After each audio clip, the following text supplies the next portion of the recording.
For generations, owning a home has been a cornerstone of the American dream.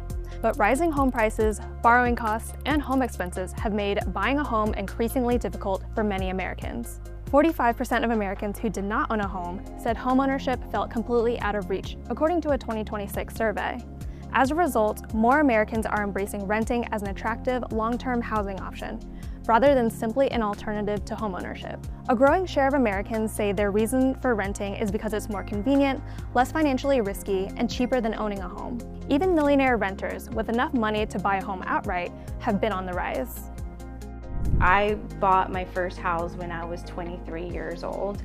I have bought and sold houses throughout my entire life, but always because I thought that that's what I was supposed to do. I never really thought I had a choice. When I reached 40, finally, I realized that I could stop and ask myself, is this what I want? Renting made so much more sense. It was stress-free, it was peaceful, and that's what we decided to do. In May 2026, the national median asking rent was 1.5% lower than a year earlier, extending a 34-month streak of year-over-year rent declines. The current home that we live at, our townhouse, costs about $2,900 a month. To own a townhouse like ours here in Swampscott will probably cost anywhere between $500,000 to $700,000 depending on where you're looking, which probably come around, I don't know, $3,500 a month. And then if you're looking at something like this closer into the Boston area, a townhouse like this, close to $1 million for sure. At the same time, owning a home costs more than just the mortgage. Consider the cost of repairs. From 2022 to 2024, structural repair costs rose more than 14%, while some repairs, such as plumbing work, became nearly 24% more expensive. Homeowners insurance has also soared in recent years, jumping by an average of $648, or 24% per year between 2021 and 2024.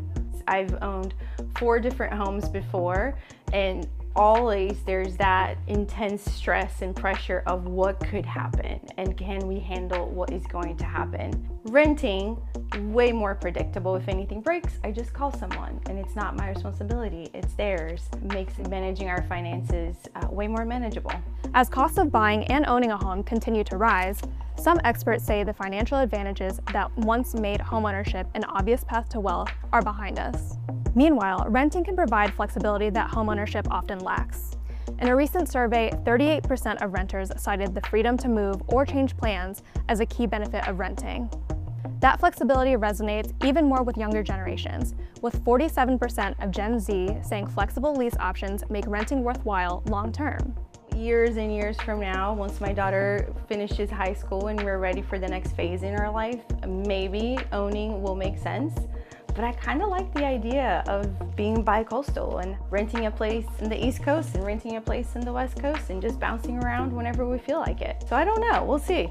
That doesn't mean Americans have entirely given up on homeownership. Surveys consistently show that most Americans still hope to own a home one day. But with more rental options than ever, from luxury urban apartments to single-family homes with backyards, some Americans no longer see renting as a temporary stop on the path to homeownership. Instead, they're embracing it as a long-term lifestyle choice that reflects a broader shift in the American dream, one where flexibility, mobility, and financial freedom matter as much as owning a home.